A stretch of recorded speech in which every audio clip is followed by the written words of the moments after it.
பெருமாள் நீங்கள் எப்படி பார்க்குறீங்க இதில் அவருடைய வியூகம் என்னவா இருக்கும்? இப்படி ஒரு கருத்தை அவர் வைக்கிறாரு, நீண்ட நாளாக அரசியலில் இருக்கக்கூடிய ஒருத்தர்.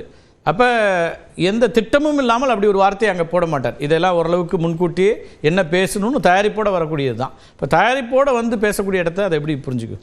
நிச்சயமாக இந்த எழுச்சி பயணத்தை அவர் திட்டமிட்ட விதமே ரொம்ப சிறப்பாக இருக்கிறது.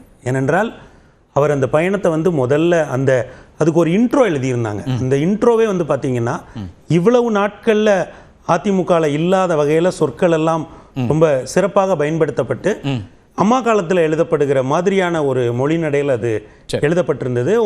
அதுக்கு ஒரு லோகோ அவங்க லான்ச் பண்ணாங்க.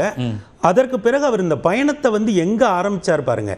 அவர் வந்து ஐயா எஸ்பி வேலுமணி அவர்களுடைய மாவட்டத்திலிருந்து ஆரம்பிக்கிறாரு. அதற்கு பிறகு அங்க 2 தொகுதியை முடிச்சுட்டு அதற்கு பிறகு ஐயா சிவி சண்முகம் அவர்களுடைய மாவட்டத்துக்குள்ள வராரு.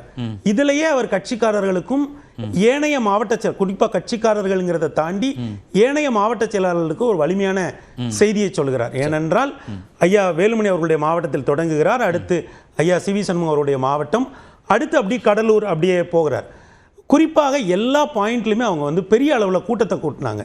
நான் கூட கட்சியில் இருக்கக்கூடிய ஒரு சில நண்பர்களை கேட்ட பொழுது சில பாயிண்ட்லாம் அவங்க வந்து ஒரு 60 லட்சத்துலேருந்து 1 கோடி வரைக்குமே செலவழிச்சிருக்கதா சொன்னாங்க. அப்போ அந்த அளவுக்கு அவங்களும் நிர்வாகிகளும் அவங்க ஆர்வமாக இருக்காங்க. பெரிய அளவில் இந்த கூட்டத்தை கூட்டினாங்க. அப்புறம் என்றைக்குமே ஒரு மக்கள் தலைவருக்கு அல்லது எந்த ஒரு அரசியல் கட்சியினுடைய தலைவருக்குமே கூட்டத்துக்குள்ளே போகும்போது தான் அந்த உற்சாகம் வந்து இயல்பாக கிடைக்கும். களத்துக்கு போனால் தான் அந்த உற்சாகம் கிடைக்கும். அவர் போக போக ஒவ்வொரு புள்ளியிலையுமே கூட்டம் வந்து கூடிக்கொண்டே போனது. பண்ருட்டி 4 முனையாக இருக்கட்டும், அதுக்கு பிறகு காட்டும். அவர் வந்து தன் மீதான விமர்சனங்களுக்கு இவ்வளவு நாட்களும் பதில் சொல்லாமல் இருந்த பல விமர்சனங்களுக்கு ரொம்ப தைரியமாக ஒரு ஃப்ரண்ட் ஃபுட்டில் ஒரு கேம் ஆடினார்.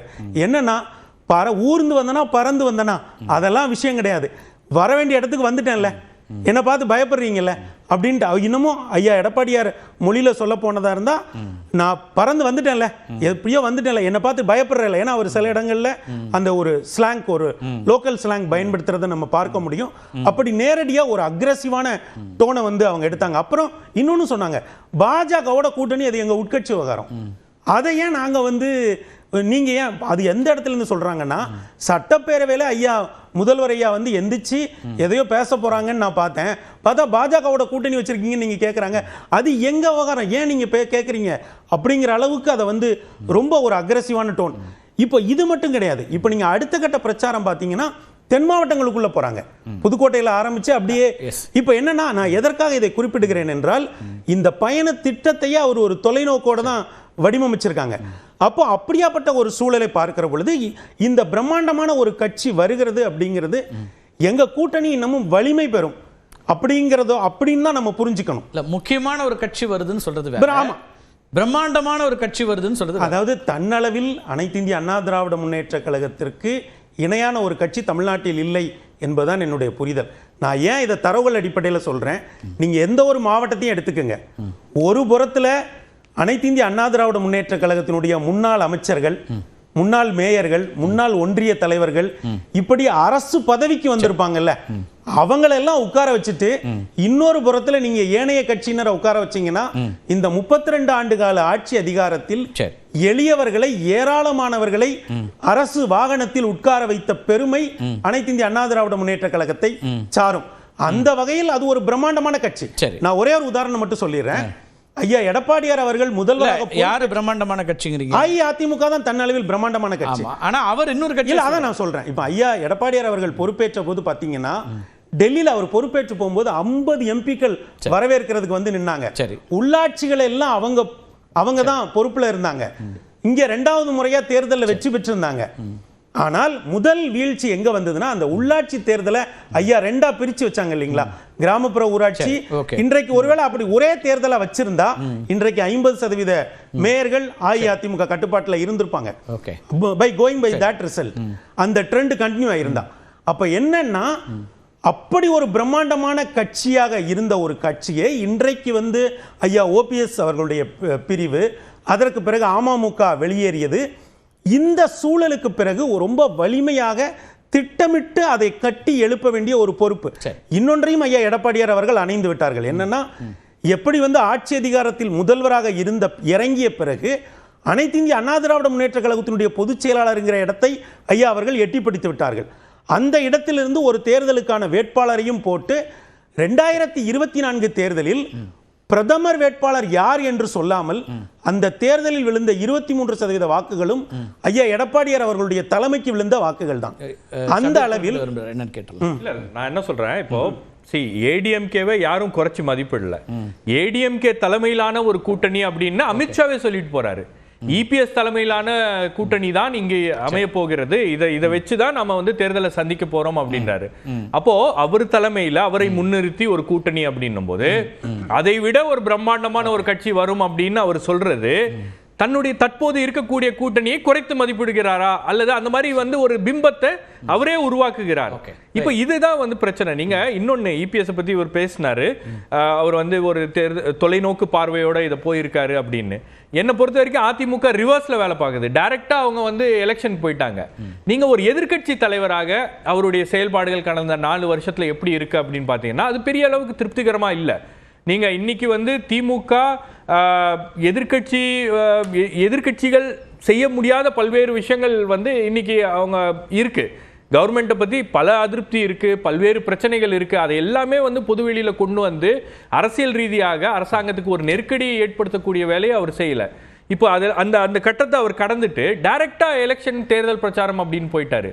இப்ப அதுதானே வந்து உங்களை நோக்கி கூட்டணி கட்சிகள்லாம் வர வேண்டிய அந்த இடத்தை இபிஎஸ் மிஸ் பண்ணிட்டாரு. இப்போ எல்லாரையும் வாங்கன்னு வரவேற்கிறாரு. ஓகே, பேசலாம். நான் இன்னும் இல்ல இந்த சொல்லிடுங்க. அதாவது இந்த உள்ளார்ந்த நான் ஏன் இந்த பயணத்தை வந்து முழுமையாக சொல்கிறேன் என்றால் இப்போ அவங்க மேல அவங்க கூட்டணி மேல, ஏன்னா ஐயாவிற்கு உள்ள ஒரு சிக்கல் இருக்கு.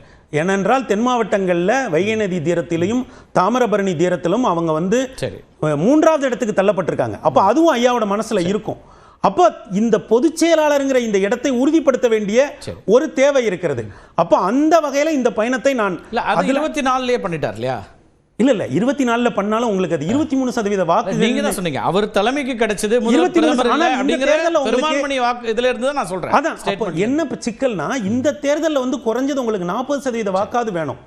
நீங்க ஏன்னா திராவிட முன்னேற்ற கழகம் தான் ஷபீர் என்ன சொல்றாருன்னா கூட்டணிகளை அமைத்து விட்டு அப்புறம் ஒரு பரப்புரைக்கு போற. அதான் நான் சொல்ல வரேன். அதுல என்னன்னா திராவிட முன்னேற்ற கழகம் 2 விஷயம் பண்றாங்க. ஒன்னு எங்களுடைய கூட்டணி வெற்றி கூட்டணின்னு சொல்றாங்க. இன்னொன்னு பாஜகவோட நீங்க எப்படி கூட்டணிக்கு போலாம் அப்படின்னு இவங்களுக்கு பாஜகவோட ஒரு பார்வை இருக்கும்ல, அதே பார்வையை தூக்கி அதிமுக கிட்டையும் கேட்கறாங்க நீங்க எப்படி போலாம், அவங்க இந்த மண்ணுக்கு எதிரான கட்சி. இதெல்லாம் திராவிட முன்னேற்ற கழகத்தினுடைய அப்போ இந்த ஒரு பெர்செப்ஷன் வாரில் அவங்க முன்னாடி நிக்கிறாங்க. அதாவது அவங்க கூட்டணி வலிமையாக இருப்பது உண்மையா இருக்குது. ஏன்னா அவங்க 43% கீழே வரல. ஆனால் பெர்செப்ஷன் வாரில் ஒரு இவங்க காங்கிரஸோட கூட்டணி வச்சிருக்காங்கன்னா இவங்க பாஜகவோட வச்சிருக்காங்க. இருவரும் முன்னேற்ற கழகங்களோட பேட்டர்னே அதானே, ஒரு கட்சி காங்கிரஸோட வச்சா ஒரு கட்சி.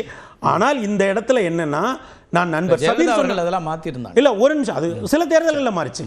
நான் நண்பர் சபீருக்கு ஒரே ஒரு விஷயம் மட்டும் சொல்றேன்.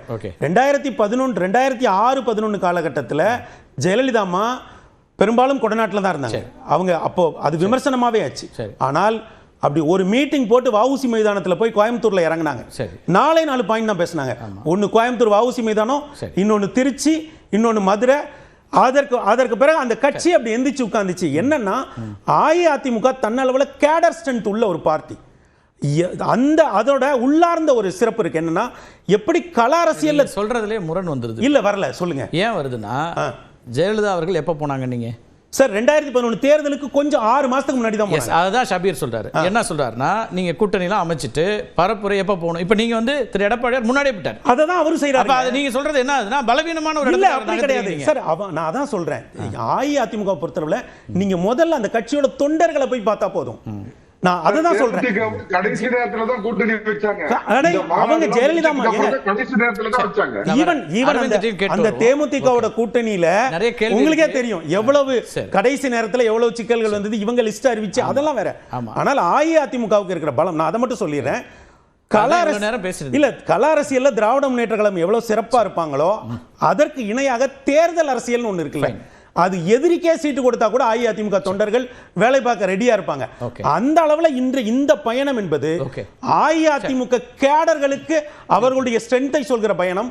இந்த பிரம்மாண்டமான கூட்டணி கட்சி என்பதை நாம் அந்த சொல்லோடு நாம் எடுத்துக்கொள்ள வேண்டியதில்லை. அது ஒரு தன்னுடைய கூட்டணிக்கு ஒரு பெர்செப்ஷன் கொடுப்பதற்காக அவர் பயன்படுத்துகிற ஒரு வார்த்தை என்று தான் பார்க்கிறேன். நீங்க ஒரு ஆய்வாளர், அரசியல் ஆய்வாளராக இருக்கிற உங்களுக்கு புரியலாம். ஆனா வெளிப்படையா தொண்டர்களுக்கு எளிமையா புரியுற விஷயம் அதுதான் புரிஞ்சுக்கணும். உங்க மூலமா நான் புரிஞ்சுக்கிறேன். கூட்டணி வலிமையா இருக்குன்னு நினைக்காதீங்க. நமக்கும் ஒரு பிரபலமான கட்சி அரவிந்த் கேட்டுருவோம்.